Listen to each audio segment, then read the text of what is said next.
Welcome to cube TV. నా పేరు Durga Prasad master. కొన్ని ఆరోగ్య సమస్యలు వచ్చినప్పుడు మందులు వాడక తప్పదండి. కానీ కొన్ని ఆహార పదార్థాలు తీసుకున్నప్పుడు మన యొక్క ఆరోగ్య సమస్యల్ని రెక్టిఫై చేసుకోవడం కానీ పరిష్కార మార్గాలు ఆహారం ద్వారా కూడా వస్తాయండి. ఈ విషయాలపై తెలుసుకోవడానికి మనతో పాటు మిల్లెట్స్ రాంబాబు గారు ఉన్నారు. సార్ నమస్కారం. సార్ నమస్కారం. సరే, ఈ ఆరోగ్య సమస్యలు వచ్చినప్పుడు మందులు కొంతమంది వాడతారు. కానీ చాలామంది మిల్లెట్ పెద్దోళ్ళు ఏమంటారంటే అసలు ఆరోగ్య సమస్యలు కొన్ని ఆపరేషన్స్ క్యాన్సర్ అటువంటిప్పుడు తప్పదు, మందులు వాడాలి. కానీ మిగతా ఆరోగ్య సమస్యలు అన్నిటి కూడా మన ఆహారమే పరిష్కార మార్గం అని చెప్తున్నారండి. దాంట్లో మిల్లెట్స్ గురించి ఈరోజు నేను తెలుసుకోవాలనుకుంటున్నాను. అంటే మన ఆరోగ్యానికి కాసుల పంట, అంటే జనరల్గా బాగా డబ్బులు వస్తుంటే కాసుల పంట అంటారు. మన ఆరోగ్యానికి కాసుల పంట, కాసు నేను కనిపెట్టుకున్నాను. అంటే KAASU అని. కే అంటే కొర్రలు, ఏ అంటే అరికెలు, మళ్ళీ ఏ అంటే అండ్రు కొర్రలు, ఎస్ అంటే సామలు, యు అంటే ఊదలు అనమాట. నాకు తెలిసినంత వరకు నేను కాసుల పంట మన ఆరోగ్యపరంగా అని నాకు అనిపించింది అనమాట. అయితే ఈ మిల్లెట్స్ ఏ విధంగా మన ఆరోగ్యానికి ఉపయోగపడతాయండి? యాక్చువల్గా మనకి మీరు అన్నట్టు ఇప్పుడు తప్పదు, ఖచ్చితంగా మనం మెడికేషన్ వేసుకోవాలి అనేది పక్కన పెడితే ఓకే, అది ఓకే. యాక్చువల్గా అసలు జబ్బుల పాలు ఎందుకు అవుతున్నాం అనేటువంటి థాట్ మనం ఎందుకు రావట్లేదు? మనం ఎంతసేపటికి ఈ ఒక 30-40 సంవత్సరాలు ఎలా వెళ్ళిపోయామంటే మందుల ద్వారానే మనకు తగ్గుద్ది జబ్బు అనే దాంట్లో ఇరుక్కుపోయి వచ్చినప్పుడు చూసుకోవచ్చు అనే దాంట్లో సైకలాజికల్గా ఆ మోడ్లోకి వెళ్ళిపోయింది మన మైండ్. ఎందుకంటే బ్రిటిషర్స్ వచ్చిన దగ్గర నుంచి ఇలా వచ్చింది. ఓకే, ఎమర్జెన్సీ కేసెస్లో కానీ లేకపోతే వాటిలో ఖచ్చితంగా మనం హాస్పిటల్కి వెళ్ళటం అవన్నీ ఓకే. కాబట్టి ముందే మనం ఎందుకు అలా అవ్వాలి, అవ్వకుండా మనం ఎందుకు ఉండకూడదు అనేటువంటి థాట్ ప్రాసెస్ మన పెద్దవాళ్ళలో ఉండేది. అందుకనే వాళ్ళు ఋతువుని బట్టి తినేవాళ్ళు, స్థానికంగా పండే పంటలు, వీటన్నిటిని దృష్టిలో పెట్టుకొని వాళ్ళ ఆహారపు అలవాట్లు ఉండేవి. కాబట్టి సీజనల్ ఫ్రూట్స్ కూడా అన్ని సీజన్లో ఫ్రూట్స్ అయినా కూడా వెజిటేబుల్స్ అయినా, ఇప్పుడు మనకి వానాకాలం అంతా కూడా ఆకుకూరలు తినం, ఓకే, అదేవిధంగా గడ్డకూరలు తినం, ఓకే. ఏవైతే స్థానికంగా ఋతువుని బట్టి తింటామో అవే మనకి మన ఆహారమే ఔషధంగా పనిచేస్తాయి. మన ఆహారమే ఔషధం అదే మెడిసిన్ మనకి. ఇప్పుడు ఔషధం వేరు ఆహారం వేరు అనే దృష్టిలో మన మైండ్ వెళ్ళిపోయిందే కాబట్టి అలా అన్నట్టు అనమాట. మీరు అన్నట్టు ఇందాక మీరు అంటున్నారు ఖచ్చితంగా ఆహారం మందుల ద్వారా తగ్గుద్ది అని. అంటే అసలు ఆ స్టేజ్కి ఎందుకు వెళ్తున్నాం అనే క్వశ్చన్ ప్రతి ఒక్కరు వేసుకోవాలి. ఓకే, దాంతోపాటు మన శరీర తత్వము, మనం ఉండేటువంటి ప్రదేశం కూడా చాలా ఇంపార్టెంట్. ఓకే, ఇప్పుడు నేను వెళ్ళి కాశ్మీర్లో వాళ్ళలాగా ఇక్కడ బతకలేం కదా.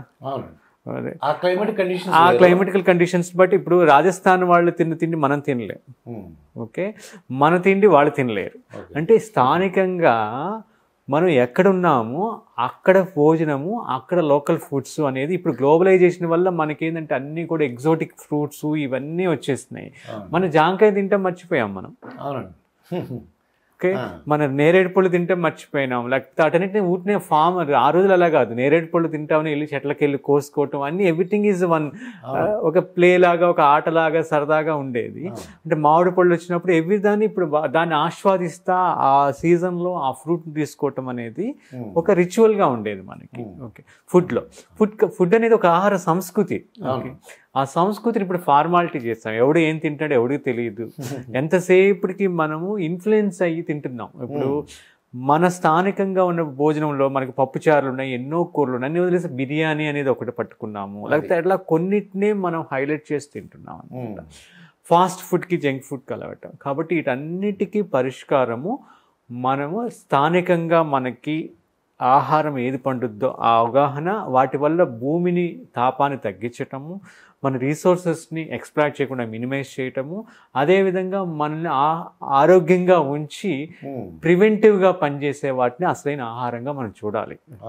అది తెలుసుకున్నంతసేపు మనం ఈ రొటీన్లోనే కొట్టుకుపోయి ఈ యొక్క మోస్లోనే ఉంటాం. కాబట్టి ప్రస్తుతం మనకి మిల్లెట్స్ అనేవి ఒక హోప్ కనిపిస్తుంది. ఎందుకంటే మిల్లెట్స్ స్థానికంగా పండుతాయి, న్యాచురల్గా పండుతాయి, కార్బోహైడ్రేట్స్ చాలా తక్కువ ఉంటుంది, మనకు కావాల్సిన మంచి ప్రోటీన్ అందుతాయి, ఫైబర్ అందుతుంది, మినరల్స్ అందుతాయి, ఈ వైటమిన్స్ అంటే మనకు కావాల్సిన హోల్సమ్ ఒక హోలిస్టిక్ వేలో అవి మన ఆరోగ్యాన్ని ప్రిజర్వ్ చేయటంలో ముఖ్య పాత్ర వహిస్తాయి. కాబట్టి మిల్లెట్స్ అనేవి ప్రస్తుతం ఎంతో అవసరం మన జీవ వైవిధ్యానికి, మన ఆరోగ్యానికి. అయితే ఈ మిల్లెట్స్ తినే విధానం అంటే నేను చూశానండి అవి ముందు రోజు నానబెట్టుకోవాలి, అలాగ అప్పటికప్పుడు బియ్యంలాగా వండుకోలేకపోతున్నాం. బియ్యం అయినా కూడా అండి, ఇప్పుడు బియ్యం అనేవి ఇప్పుడు వచ్చినవన్నీ కూడా పాలిష్డ్ బియ్యము, జెనెటికల్గా మోడిఫైడ్ అయినవి, హైబ్రిడ్ అవి తింటున్నాం. ఓకే, వాడి యాక్చువల్గా మీరు బాగా రాగా ఉన్న బియ్యం కానీ, అంటే టోటల్గా మన ట్రెడిషనల్ వెరైటీస్ ఉంటాయి చాలా వరకు, బ్లాక్ రైస్, రెడ్ రైస్, ఇప్పుడు నారాయణ కామెని కానీ, లేకపోతే మనకి మాపలే సాంబా కానీ, రత్నచోడి కానీ, రక్తచోడి, ఇవన్నీ కూడా రెడ్డిష్ కలర్లో అసలు ఏది వైట్గా ఉండవు. అవి మీరు వండుకోవాలనుకుంటే వాటిని కూడా నానబెట్టాల్సిందే.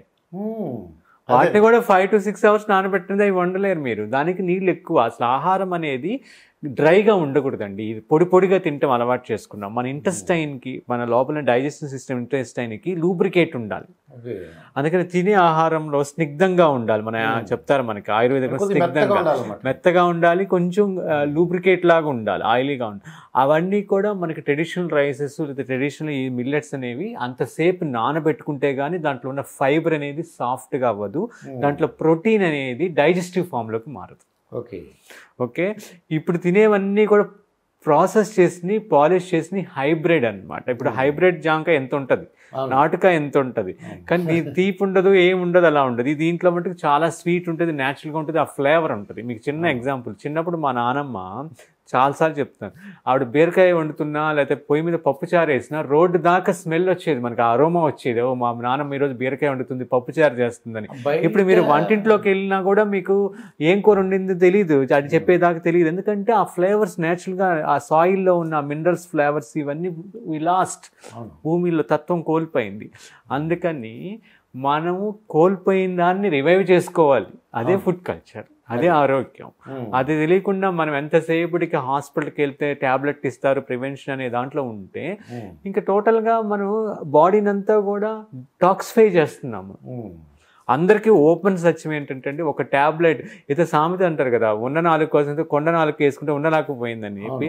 మీరు ఎంతైనా కూడా అన్నెసరీగా ప్రతిదానికి మెడికేషన్స్ మీద మీరు డిపెండ్ అయితే మీ బాడీ టాక్సిఫై అవుతుంది, కొన్ని ఆర్గాన్స్ మీద ప్రెషర్ పడి లివర్, కిడ్నీ అవన్నీ చెడిపోయే అవకాశం ఉంది లాంగ్ రన్లో. షార్ట్ టర్మ్లో they may give the solution. కాబట్టి food is the major role.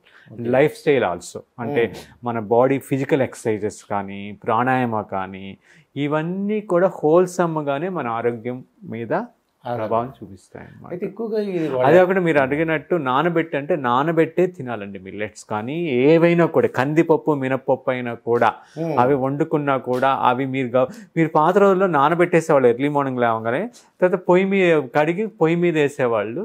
పైన ఉడుకుతున్నంతసేపు గ్రెయిన్స్ ఉండేటప్పుడు, ముఖ్యంగా గ్రెయిన్స్, పల్సెస్ ఉండేటప్పుడు, అంటే ధాన్యాలు, పప్పు ధాన్యాలు, ధాన్యాలు అంటే గడ్డి గింజలు ఇవన్నీ వస్తాయి, గడ్డితో ఏకదళంతో వచ్చేయండి. పప్పు దినులు అంటే ద్విదళ, ఇవి రెండు కూడా మనకి వాతాన్ని క్రియేట్ చేస్తాయి, అంటే వాతంగా ఉంటాయి అన్నమాట. అందుకని అవి బాగా నానబెట్టి, అవి నానబెట్టినప్పుడు దాంట్లో ప్రోటీన్ అనేది సింప్లిఫై అవుతుంది. వండేటప్పుడు ఎప్పుడు గ్రెయిన్స్ పైన మూత పెట్టకూడదు, ఎందుకంటే మూత పెట్టకూడదు. ఎప్పుడు కూడా కింద నుంచి అగ్నితత్వం ఉంటే పైనుంచి వాయుతత్వం వెళ్ళిపోతుంది అనమాట. వెజిటేబుల్స్ అవన్నీ వండేటప్పుడు మూత పెట్టాలి. ఈ గ్రెయిన్స్ అంటే ధాన్యాలు, పప్పు ధాన్యాలు, ఇవన్నీ మిల్లెట్స్ కానీ, రైస్ ఐటమ్స్ కానీ, లేకపోతే కందిపప్పు, ఏ పప్పులైనా కూడా వడిగేటప్పుడు పైన ఫ్రాత్ వస్తుంది, తెల్ల నురుగు వస్తుంది. పాత రోజుల్లో మన బాంబులు తీసేస్తా ఉండేవాడు కూర్చొని. అంటే ఆ ప్రోటీన్ బ్రేక్ డౌన్ అవుతున్నప్పుడు వచ్చిన గ్యాస్ అనమాట, వాయుతత్వం అనమాట. అది మనం లోపలికి వెళ్తే ఇండైజెషన్ ఫామే అవుతుంది అనమాట. అందుకే ఇప్పుడు చాలా మంది గ్యాస్ట్రైటిస్, ఇండైజెషన్ ఎన్ని తిన్న తర్వాత యాసిడ్ రిఫ్లెక్ట్ అవుతుంది. ఇవన్నీ ఎందుకంటే ఇలాంటి చిన్న చిన్న పొరపాటు చేస్తాం. కాబట్టి రైస్ అయినా కూడా నానబెట్టుకొని తినాలి. కందిపప్పు అయినా అంతసేపు నానబెట్టుకొని మూత లేకుండా వండబెట్టు. కుక్కర్లో వచ్చిన తర్వాతే మనకి ఇష్యూస్ వచ్చినాయి. కుక్కర్ అనేది కోల్డెస్ట్ కంట్రీస్లో ప్రెజరైజ్డ్గా వండి వాళ్ళు వండుకునేదానికి, మనకి అది కాదనమాట. మనం తినే ఫుడ్ హ్యాబిట్స్ వేరు, వాళ్ళ ఫుడ్ హ్యాబిట్స్ వేరు. అయితే కుక్కర్ ఉపయోగించకుండా అంటే దాన్ని ఉడికించడం మంచిది అనమాట. ఉడికించి తీసుకోవటమే మంచిది అనమాట. కాబట్టి ఏవైనా నానబెట్టే తినాలి. మీకు అర్థమైంది కదా, ఓన్లీ రైసే కాదు, ఏవైనా నానబెడితేనే దాంట్లో ప్రోటీన్ అనేది సింప్లిఫై అవుతుంది. మూత తీసి వండినందువల్ల దాంట్లో ఆ ప్రోటీన్ బ్రేక్ డౌన్ అయ్యేటప్పుడు వచ్చేటట్టు వాయుతత్వం అనేది ఆ గ్యాస్ అంతా బయటికి వెళ్ళిపోతుంది అనమాట, తీసేస్తాం. కాబట్టి మీరు రైస్ అనే కాదు, మిల్లెట్స్ అనే కాదు, ఏది కందిపప్పు, పెసరపప్పు, ఏవి పప్పు అడుక్కున్నా మీరు అంతసేపు నానబెట్టాల్సిందే.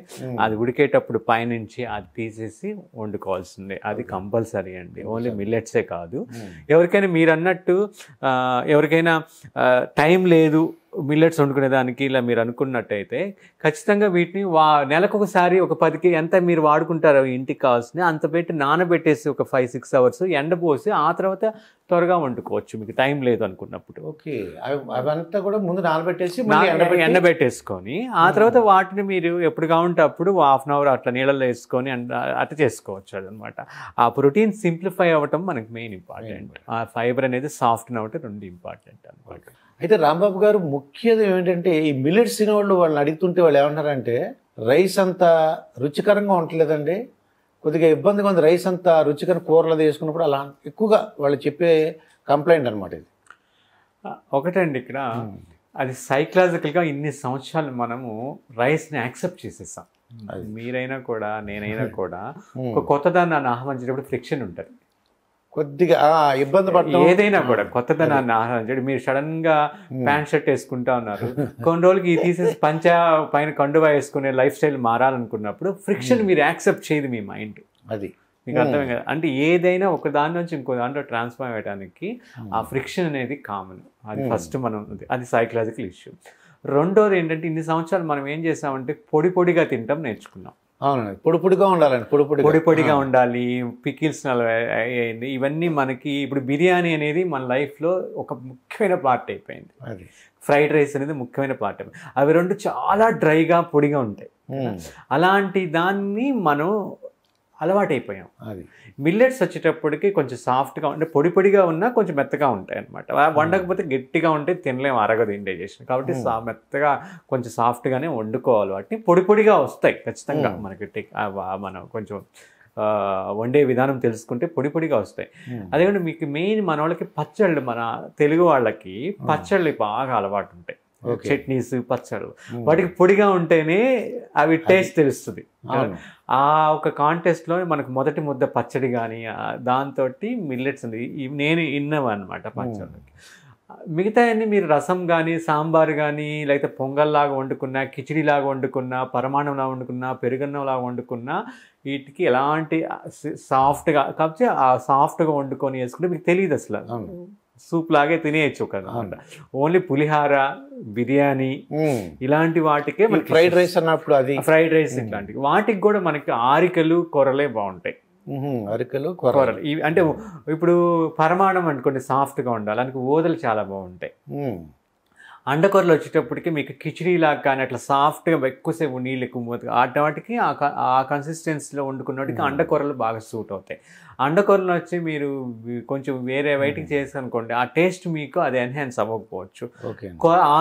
ఆరికలు వచ్చేటప్పటికి బిర్యానీ చేసినా పులిహార చేసినా చాలా టేస్టీగా ఉంటాయి మామూలు రాంగ్. కాబట్టి ఆ మిల్లెట్స్తో చేసుకోవాలనుకున్నప్పుడు ఆరికలతో కానీ కూరలతో కానీ మనం పులిహార కానీ బిర్యానీ చేసుకోవటము. ఓకే, ఇంకా కిచిడీలాగా సాఫ్ట్గా ఉండేవాళ్ళు చేసుకోవాలంటే పరమాణంలో కానీ దద్దోజనం కానీ ఇంకా పులగం కానీ కదంబం కానీ ఇలాంటివి చేసుకోవాల్సినప్పుడు ఊదలు మిగతా చేసుకోవటం సామలు అలాంటివి. ఇట్లా మనము ఆ ఒక ఐటెం యొక్క కన్సిస్టెన్సీ మనకి రెగ్యులర్గా ఎలా అలవాటు పడతామో అలా రావాలంటే ఈ విధంగా ఈ మిల్లెట్ని ఉపయోగించినట్టయితే మీకు ఆ టేస్ట్ వస్తుంది. అంతేగాని మీరు ఓదలను తీసుకొచ్చి బిర్యానీ చేయాలనుకోండి, అవి ఒక్కసారి మెత్తబడిపోయిందంటే బిర్యానీ టేస్ట్ మనకి ఒక రకానికి అలవాటు పడ్డది నచ్చదు అనమాట. అందుకని మనం మిల్లెట్స్తో బిర్యానీ బాగాలేదని వేస్తాం, దాంతో కూడా వండుకోవచ్చు బిర్యానీ. కాబట్టి మీకు అలవాటయ్యి ఆ కన్సిస్టెన్సీ వచ్చేదాకా ఆ టిప్స్ ఆ టెక్నిక్స్ అవన్నీ కూడా మీకు అంటే కుకింగ్ ఆల్సో ఒక ఆర్ట్. అది అవునండి, కుకింగ్ ఆర్ట్ రావాలండి. అది కాకుండా మీరు రొట్టె చేయాలని ఏం చేయాలని ఉంది మీ మైండ్, మీ చెయ్యి, ఆ చేతి కర్ర లేకపోతే ఆ వేళ్ళు, ఆ ఒక మెటీరియల్ ఇవన్నీ సింక్రనైజ్ అవ్వాలి. అదే స్కిల్ అని, అది కూడా స్కిల్ అంటే మీరు ఆ ఫ్లో అనేది మీరు ఒక ఆవిడ చేస్తే రెండు రొట్టె చాలా సాఫ్ట్గా పల్స్గా వస్తుంది, ఒక ఆవిడ చేస్తే లావుగా వస్తుంది, ఒక ఆవిడ చేస్తే తునిగిపోతుంది. ఎందుకంటే ఇట్స్ డిపెండ్స్ అపాన్ వాళ్ళ మెంటల్ కండిషన్ దట్ మూమెంట్. అంతే కదా. మీరు ఏదైనా ఇది వస్తుందా అని అనుమానంతో చేస్తే అనుమానమే ఉంటుంది అక్కడ. ఇది ఖచ్చితంగా వస్తే నేను చేయగలను అనేటువంటి ఒక కాన్ఫిడెంట్తో చేస్తే ఖచ్చితంగా మన లోపల ఇన్నర్ ఆ సెన్సెస్ అన్నిటినీ మనం ఆ ఒక మెడిటేటివ్ స్టేట్లో తీసుకెళ్ళి ఖచ్చితంగా వాటిని బ్యూటిఫుల్గా మనకు నచ్చినట్టు చేసుకోవచ్చు. ఏదైనా అది మిల్లెట్ అయినా ఏదైనా కూడా. Totally depends upon first psychological issue, 2 ఏ ఐటమ్ ఏతో చేసుకుంటే మన టేస్ట్ ఉంటుంది, 3వది ఆ స్కిల్ని ఏ ఐటమ్ చేసేటప్పుడు ఎలాంటి టెక్స్చర్ ఉండాలి, లేకపోతే ఏ విధంగా దాని మీద మనం కాన్సన్ట్రేట్ చేసి ఎలా వండాలి అనేటువంటి ఆ చిన్న కుకింగ్ టిప్స్ ఇవి తెలిస్తే మిల్లెట్స్ కూడా ఎంత నార్మల్గా రైస్తో చేసిన టేస్ట్ అదే అంతకన్నా ఎక్కువ టేస్టే వస్తుందండి. కొద్దిగా అపోహ అనుకుంటున్నాను నేను. ఏంటంటే వాళ్ళు ఏమంటారు, నేను కొర్రలు తిన్నాను ప్రయత్నించాను కానీ నాకు పడట్లేదు అంటున్నారు. పడటం అంటే ఏంటని అడిగానండి. ఇది రకంగా ఉంది, డైజెషన్ అవ్వట్లేదు, కాన్స్టిపేషన్ అలా ఇష్యూస్. అవి ఎందుకు వస్తుందంటే అండి, యాక్చువల్గా మిల్లెట్స్ అనేవి ఎక్కువ ఫైబర్తో నిండి ఉంటుంది. 2వది రోక్ష. యాజ్ పర్ ఆయుర్వేద మిల్లెట్స్ రోక్ష అంటే డ్రై అనమాట. అంటే ఒక్కొక్క గుణం లోపలికి వెళ్ళిన తర్వాత, పెరుగు తిన్న తర్వాత మీ బాడీలో ఒక రకమైనటువంటి ఉంటుంది. కొన్ని తీస్తే మనకంటారు కదా వేడి చేస్తుంది అంటాం, కొన్ని చూస్తే డ్రై అయిపోయిందంట, పెదాలు డ్రై అయిపోతాయి, స్కిన్ అంతా డ్రై ఒక రకంగా.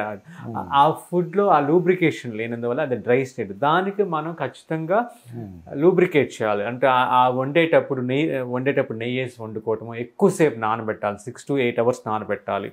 ఆ ఒక ఫైబర్ చాలా సాఫ్ట్ అవ్వాలి. 2వది ఆ వండేటప్పుడు ఎవరైనా ఇష్యూస్ ఉన్నప్పుడు, ఇలాంటి ఇష్యూస్ ఉన్నప్పుడు ఆ మిల్లెట్ వండేటప్పుడు ఖచ్చితంగా 1-2 స్పూన్స్ కొబ్బరి నూనె కానీ నెయ్యి కానీ వేసి వండేటప్పుడు ఖచ్చితంగా వాళ్ళకి డైజెస్టివ్ ఇష్యూస్ ఉండవు అన్నమాట. ఓకే, అదే కాకుండా వాళ్ళు తినేటప్పుడు కూడా ఫస్ట్ మిల్లెట్ని అలవాటు చేసుకునేటప్పుడు కిచిడీ లాగా సాఫ్ట్ ఐటమ్స్ చేసుకొని తింటాం. అది మొదట అలవాటు అయ్యే వరకు. దాంట్లో ఖచ్చితంగా జీలకర్ర కానీ, వాము కానీ, పుదీనా కానీ, ఇట్లా నెయ్యి కానీ ఇలాంటివి వేసుకుంటే డైజెషన్ అనమాట. ఇప్పుడు నెయ్యి కూడా వెరీ గుడ్ ఫర్ డైజెషన్.